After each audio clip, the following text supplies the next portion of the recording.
Pourquoi Amazon c'est bien? C'est une question polémique.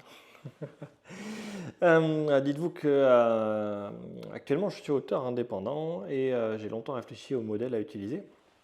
Parce que je fais aussi des jeux de société et donc je connais un peu comment ça marche pour produire des bouquins, en tout cas des jeux. La difficulté que j'ai eue en termes de choix, pourquoi j'ai choisi Amazon, c'est que en gros, soit je donne mon argent aux Américains, voilà, Amazon, soit je donne mon argent aux Chinois, voilà, parce que c'est là-bas que se trouvent les plus grosses sociétés de production. Et que si on veut produire en grande quantité, eh bien, en termes de prix, de tout, c'est difficile de faire mieux, quoi. Euh, donc produire en France, c'est compliqué, en tout cas, ou alors il faut faire des énormes tirages en volume. Mais quand tu te lances, en fait, tu ne peux pas faire des énormes tirages.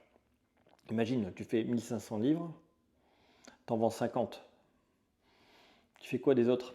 Tu dois les détruire normalement. Donc, en plus, tu payes 500 balles de plus pour les détruire. C'est pas possible.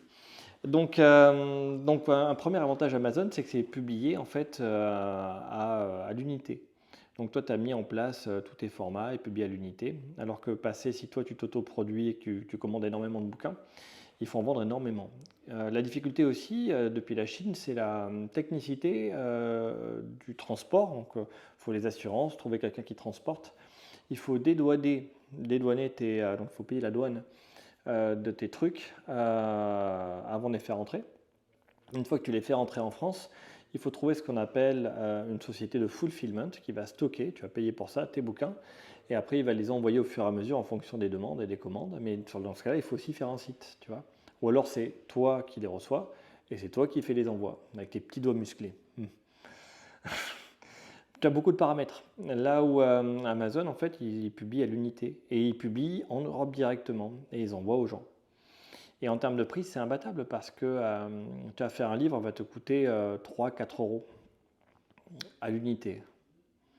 Si tu fais le même livre à l'unité, c'est plutôt 20 euros parce que c'est pas automatisé, c'est pas des machines automatiques, quoi. Tu vois, la plupart des gens qui sont les autres entreprises en fait en Europe, enfin en Europe, on va dire indépendantes, enfin, je sais pas comment on peut dire, mais tu vois, les autres entreprises vont te faire des.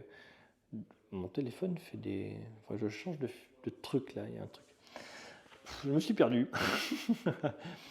Tout ça pour te dire que ouais, Amazon produit en Europe à l'unité et que c'est pas polluant. Et t'as pas énormément de stock de trucs entre les mains.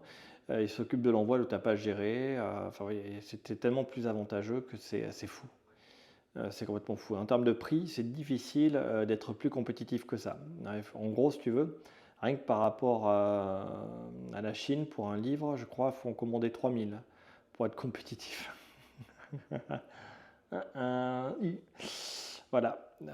Soit tu commandes 3000 livres et tu vas en prix d'Amazon, et tu peux te trouver avec tes 3000 livres sur les bras. Alors, je te donne les statistiques pour les bouquins.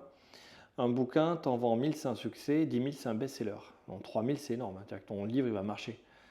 Et t'en es pas sûr quand tu te lances en auto-entrepreneur. Voilà. Voilà.